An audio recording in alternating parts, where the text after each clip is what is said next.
चंदनपुर नाम का एक छोटा सा गांव था। गांव में चारों तरफ हरियाली थी। उसी गांव में रामू अपनी पत्नी विमला के साथ रहता था। रामू स्वभाव से बहुत सीधा और मेहनती इंसान था। वो सालों से गांव के चौराहे पर पानी पूरी का ठेला लगाता था, लेकिन पिछले कुछ दिनों से उसकी दुकान ठीक से नहीं चल रही थी। शाम का समय था। रामू अपने बचे हुए सामान को समेट रहा था। तभी गांव का एक निवासी श्याम वहां से गुजरा। क्यों रामू भाई, आज धंधा कैसा रहा? ठेला इतनी जल्दी समेट रहे हो? क्या बताऊं श्याम भाई, आज तो लागत भी पूरी नहीं निकली। दोपहर से खड़ा हूं पर मुश्किल से 10 लोग भी नहीं आए। सच में भाई, मंदी का दौर चल रहा है, पर तुम्हारी पानी पूरी का स्वाद तो पूरा गांव जानता है। फिर अचानक ऐसा क्या हो गया? लोग अब शहर वाली बड़ी दुकानों की तरफ भाग रहे हैं। हमारे इस छोटे और साधारण ठेले पर कोई रुकना ही नहीं चाहता। समझ नहीं आता कि घर का खर्च कैसे चलाऊंगा। हिम्मत मत हारो रामू, वक्त हमेशा एक जैसा नहीं रहता। तुम थोड़ा सा अपने तीखे पानी का स्वाद बदलो, शायद लोग फिर से आने लगे। कोशिश तो पूरी कर रहा हूं श्याम भाई, पर जब जेब खाली हो तो नया कुछ करने में भी डर लगता है। अगर कल भी ऐसा ही रहा तो मुझे उधार मांगना पड़ेगा। उधार के चक्कर में मत पड़ना भाई, कर्ज इंसान को खा जाता है। तुम बस मेहनत करो। अच्छा, मैं चलता हूँ, घर पर सब राह देख रहे होंगे। रामू ने सिर हिलाया और अपना ठेला आगे बढ़ा दिया। जब वो घर पहुंचा तो उसकी पत्नी विमला दरवाजे पर ही खड़ी उसका इंतजार कर रही थी। रामू के चेहरे की मायूसी देखकर वो सब समझ गई। आज फिर से वही हाल रहा क्या? आप इतने परेशान क्यों दिख रहे हैं? हाँ विमला, आज की कमाई से तो कल के आलू और मसालों का पैसा भी नहीं निकल पाएगा। समझ नहीं आ रहा कि इस गरीबी से कब छुटकारा मिलेगा। आप हौसला मत खोइए। जब तक हमारे हाथ पैर सलामत हैं, हम भूखे नहीं सोएंगे। ईश्वर ने कुछ ना कुछ अच्छा सोचा ही होगा। तुम्हारी यही बातें मुझे टूटने नहीं देती विमला, पर कल सुबह के लिए आटा और मसाले लाने के पैसे भी नहीं हैं। मुझे मुखिया जी से कुछ पैसे उधार मांगने ही होंगे। मुखिया जी? वो तो बहुत कड़क इंसान है, बिना ब्याज के एक पैसा नहीं देते। क्या कोई और रास्ता नहीं है? कोई रास्ता नहीं बचा है विमला। अगर कल ठेला नहीं लगा तो परसों खाने के लाले पड़ जाएंगे। मुझे जाना ही होगा। अगली सुबह सूरज निकलते ही रामू भारी कदमों से गांव के मुखिया ठाकुर धनराज के आलीशान मकान की तरफ चल पड़ा। मुखिया अपने बरामदे में बैठे हुए थे। रामू को देखते ही उनके तेवर बदल गए।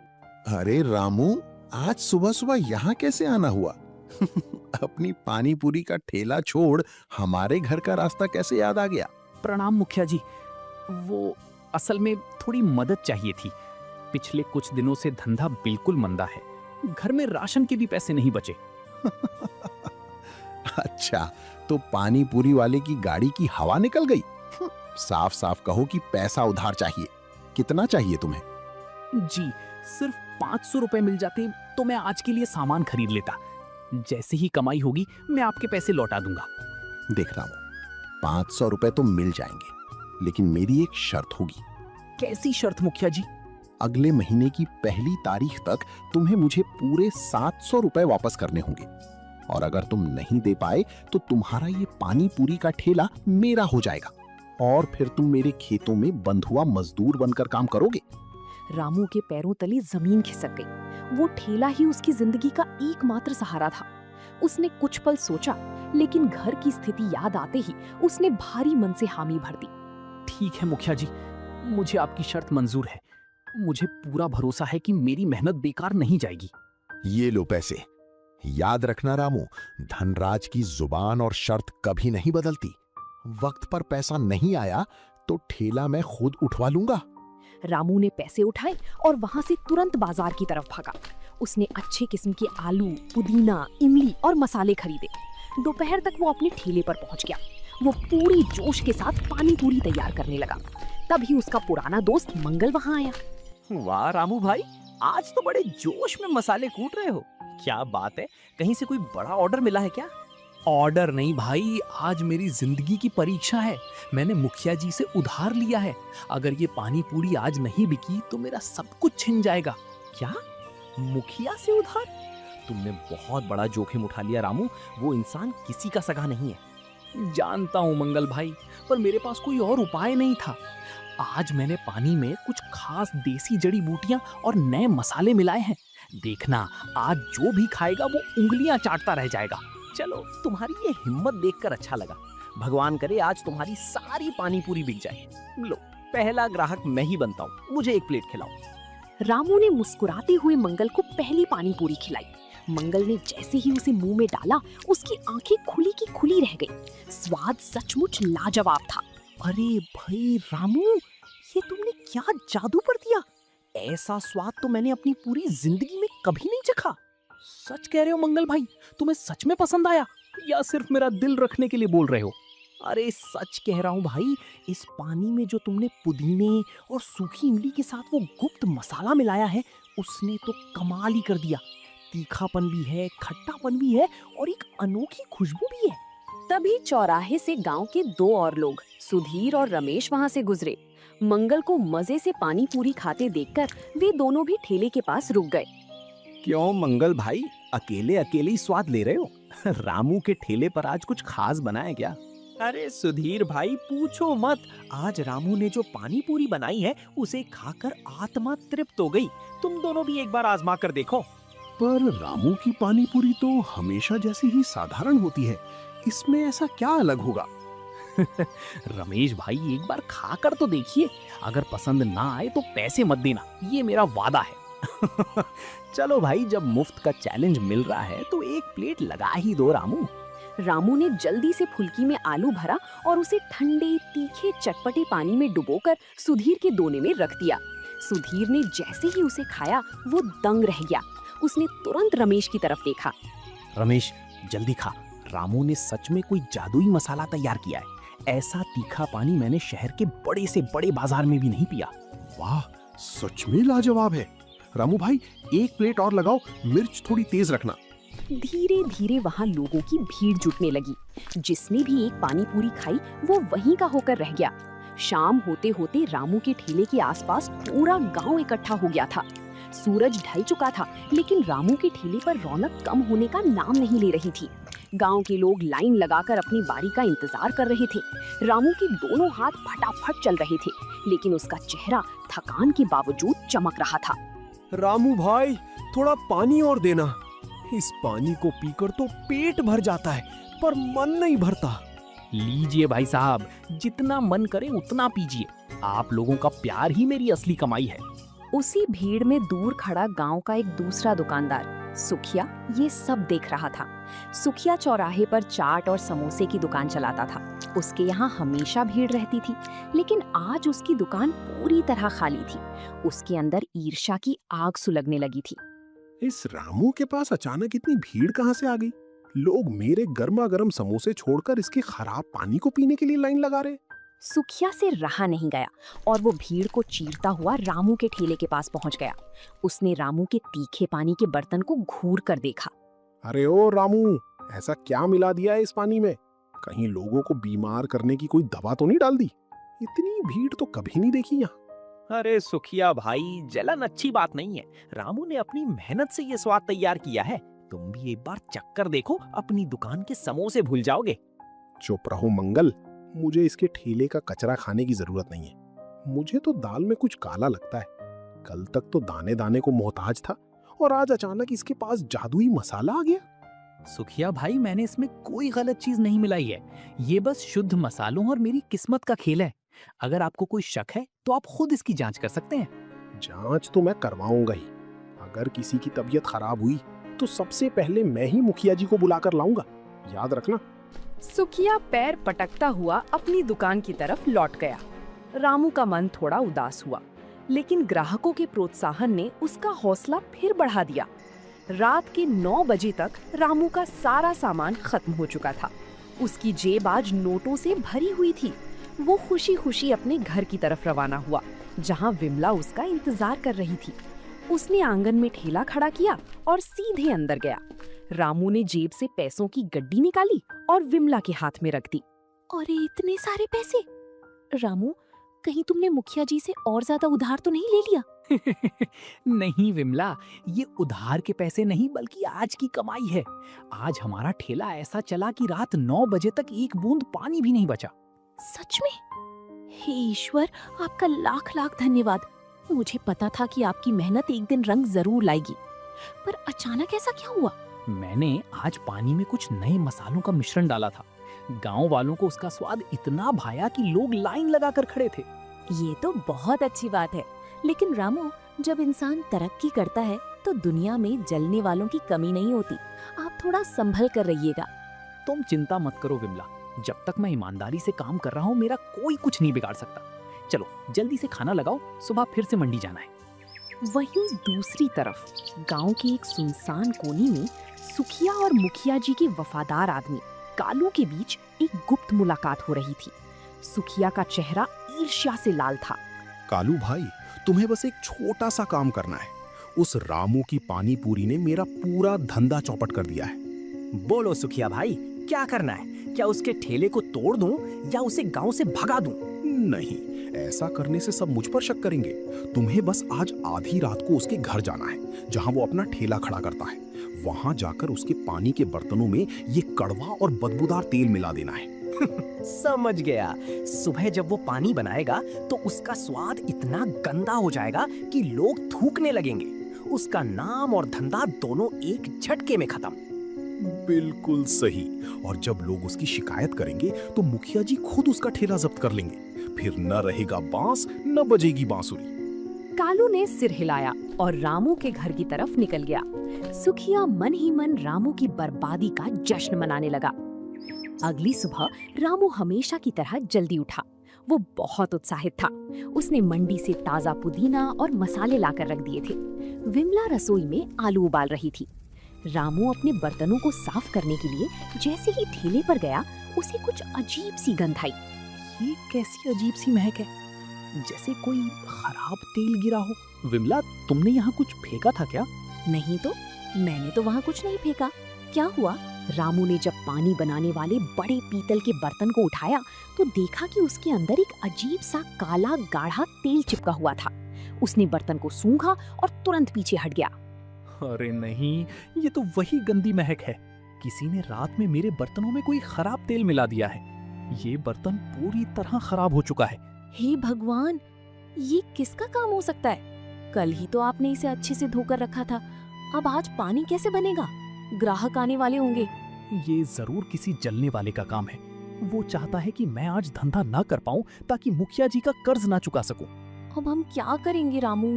हिम्मत हारने से काम नहीं चलेगा विमला। वो मेरा बर्तन खराब कर सकते हैं, मेरी किस्मत और मेरा हुनर नहीं। हमारे पास जो दूसरा छोटा स्टील का बर्तन है उसे निकालो। पर वो तो बहुत छोटा है, उसमें तो आधा पानी भी नहीं आएगा। कोई बात नहीं, हम 2 बार में पानी बनाएंगे। मैं इस खराब बर्तन को नदी पर ले जाकर मिट्टी और नींबू से रगड़ कर साफ करूंगा। तुम तब तक नए बर्तन में थोड़ा पानी तैयार करो। हम हार नहीं मानेंगे। रामू बर्तन लेकर नदी की तरफ भागा। रास्ते में उसे मंगल मिला जो खेत पर जा रहा था। रामू के हाथ में बर्तन और चेहरे पर परेशानी देखकर मंगल रुक गया। क्या हुआ रामू भाई? इतनी सुबह सुबह बर्तन लेकर कहाँ भागे जा रहे हो? ठेला लगाने की तैयारी नहीं करनी क्या? क्या बताऊं मंगल भाई, रात को किसी ने मेरे बड़े बर्तन में कोई जहरीला तेल मिला दिया। पूरा बर्तन महक रहा है। आज का धंधा खतरे में है। ये पक्का उस सुखिया का काम होगा।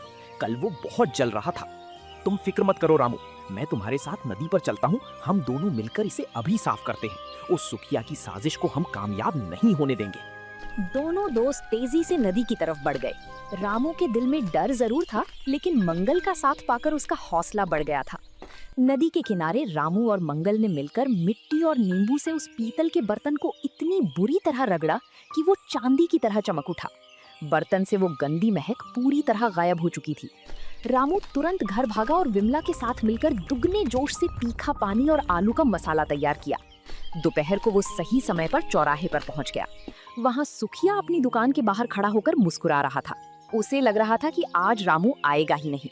लेकिन जैसे ही रामू ने अपना ठेला लगाया, सुखिया के चेहरे का रंग उड़ गया। ये कैसे हो सकता है? कालू ने तो कहा था कि उसने बर्तन बर्बाद कर दिया है। ये रामू का बच्चा फिर से ठेला लेकर आ गया। कुछ ही देर में गांव के लोग कल के स्वाद के दीवाने होकर फिर से इकट्ठा होने लगे। तभी वहां मुखिया ठाकुर धनराज अपने 2 आदमियों के साथ धमक पड़े। मुखिया को देखकर भीड़ थोड़ा पीछे हट गई। हाँ भाई रामू, सुना है आजकल तुम्हारी पानी पूरी कुछ ज्यादा ही बिक रही है। जरा हम भी तो देखें कि इसमें ऐसा क्या खास है। प्रणाम मुखिया जी। आइए, ये तो मेरा सौभाग्य है कि आप मेरे ठेले पर आए। मैं अभी आपके लिए प्लेट लगाता हूँ। रामू ने पूरी सादगी और सम्मान के साथ मुखिया जी को पानी पूरी का दोना थमाया। मुखिया ने पानी पूरी को मुंह में डाल लिया। स्वाद इतना बेमिसाल था कि मुखिया की कड़क आंखें भी पल भर के लिए बंद हो गईं। स्वाद में तो दम है रामू, लेकिन याद रखना, स्वाद से सिर्फ पेट भरता है, कर्ज नहीं। मेरी शर्त याद है ना? जी मुखिया जी, आपकी शर्त का एक एक शब्द याद है। भगवान ने चाहा तो मैं वक्त से पहले ही आपका पूरा कर्ज लौटा दूंगा। चलो देखते हैं, पर अगर एक दिन भी देरी हुई तो ये ठेला मेरा होगा। मुखिया जी अपनी तारीफ छिपाते हुए वहां से आगे बढ़ गए। सुखिया दूर से ये सब देख रहा था। उसका पहला प्लान फेल हो चुका था, इसलिए अब उसने सीधे ग्राहकों के बीच अफवाह फैलाने की सोची। वो चुपके से भीड़ के पीछे जाकर खड़ा हो गया। भीड़ में खड़े होकर सुखिया ने जोर से आवाज बदली और चिल्लाया, अरे भाइयों, जरा संभल कर खाना। मैंने सुना है कि रामू इस पानी में कोई नशीली चीज मिलाता है, जिसे खाकर लोग इसके आदी हो जाते हैं। तभी तो कल तक इसकी पानी पूरी कोई पूछता नहीं था, और आज सब यहाँ लाइन लगा रहे हैं। ये सुनते ही भीड़ में थोड़ा सन्नाटा छा गया। लोग एक दूसरे का मुंह देखने लगे। कुछ ग्राहकों ने हाथ में पकड़ी हुई पानी पूरी वापस दोने में रख दी। हाँ भाई, बात तो सोचने वाली है। अचानक रामू की पानी पूरी का स्वाद इतना कैसे बदल सकता है? कहीं सच में इसमें कोई नशा तो नहीं मिलाया गया? नहीं भाइयों नहीं, आप सब मुझे बचपन से जानते हैं। मैं गरीब जरूर हूँ पर लालची नहीं। मैंने इसमें कोई गलत चीज नहीं मिलाई है। अगर तुम सच्चे हो तो बताओ कि इस पानी में क्या मिलाया है। अपने मसाले का राज सबके सामने खोलो, नहीं तो कोई तुम्हारी पानी पूरी नहीं खाएगा। रामू दुविधा में पड़ गया। अगर वो अपनी गुप्त जड़ी बूटियों का नाम बताता तो उसका ये अनोखा हुनर और बिजनेस का राज सब जान जाते। तभी मंगल वहां आ गया। चुप कर सुखिया, तू अपनी दुकान की मंदी की वजह से रामू से जल रहा है। भाइयों, ये सब सुखिया की चाल है। कल रात इसने रामू के बर्तन खराब करने की कोशिश की थी और आज ये अफवाह फैला रहा है। मंगल ठीक कह रहा है। हम सालों से रामू की ईमानदारी को जानते हैं, और जहाँ तक स्वाद की बात है, रामू रोज सुबह जंगल से ताजा पुदीना और जड़ी बूटियां लाता है। मैंने खुद उसे देखा है। इसमें कोई नशा नहीं है, सिर्फ रामू के हाथों का हुनर है। हाँ, हमें रामू पर पूरा भरोसा है। सुखिया, तू अपनी गंदी राजनीति अपने पास रख। रामू भाई, तुम अफवाहों पर ध्यान मत दो। हमारे लिए एक एक प्लेट और लगाओ। भीड़ ने सुधीर की बात का समर्थन किया और सुखिया के खिलाफ नारे लगाने शुरू कर दिए। सुखिया शर्मिंदा होकर सिर झुकाए वहां से दुम दबाकर चला गया। रामू की आंखों में खुशी के आंसू आ गए। उसकी ईमानदारी ने आज अफवाह की दीवार को गिरा दिया था। उस दिन रामू की कमाई कल से भी दोगुनी हुई। पूरा महीना बीत चुका था और पहली तारीख की सुबह आ चुकी थी, जो मुखिया की शर्त की आखिरी तारीख थी। रामू और मंगल सीधे मुखिया ठाकुर धनराज के दरवाजे पर पहुंचे। मुखिया और उनके बगल में सुखिया भी बैठा हुआ था। सुखिया को उम्मीद थी कि शायद रामू आज पैसे ना दे पाए और उसका ठेला छिन जाए। आओ रामू भाई, आज महीने की पहली तारीख है। उम्मीद है अपनी किस्मत का फैसला याद होगा, या फिर कल से खेतों में हल चलाने की तैयारी कर ली है? प्रणाम मुखिया जी, आपकी कृपा से मेरा धंधा अच्छा चला और मैं आपका कर्ज समय पर लौटाने आया हूँ। रामू ने पूरे आदर के साथ पैसे मुखिया के सामने टेबल पर रख दिए। पूरे 700 रुपए देखकर सुखिया का चेहरा पीला पड़ गया। मुखिया जी, जरा नोट चेक कर लीजिए। कल तक तो इसके पास खाने के पैसे नहीं थे, इतनी जल्दी 700 रुपए कहाँ से आ गए? कहीं ये नोट नकली तो नहीं? सुखिया, अपनी जबान को लगाम दे। पूरा गांव गवाह है कि रामू ने दिन रात पसीना बहाकर ये पैसे कमाए हैं।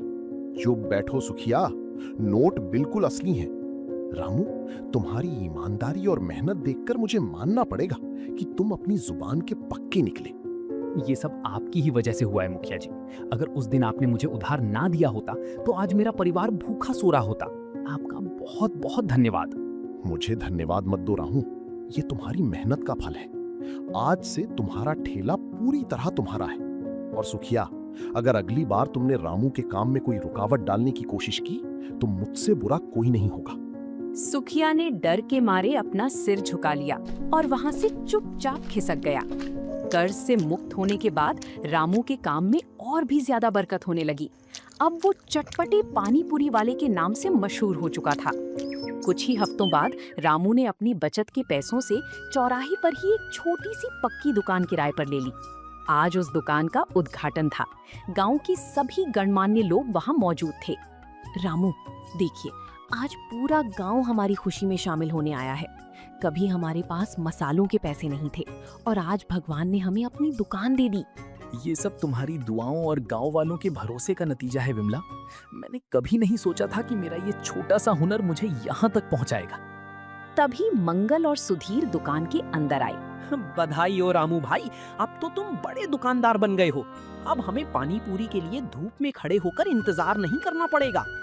हाँ रामू भाई, और अब तो तुम्हारी दुकान पर बैठने की भी अच्छी व्यवस्था है। पर याद रखना, दुकान भले ही बड़ी हो गई हो, लेकिन उस तीखे पानी का स्वाद और तुम्हारी सादगी कभी नहीं बदलनी चाहिए। सुधीर भाई, ये स्वाद और ये स्वभाव ही तो मेरी असली पूंजी है। इसे मैं कभी नहीं बदलूंगा। आप लोग बस अपना प्यार ऐसे ही बनाए रखना। शाम होते ही रामू ने अपनी नई दुकान से पानी पूरी बेचना शुरू किया।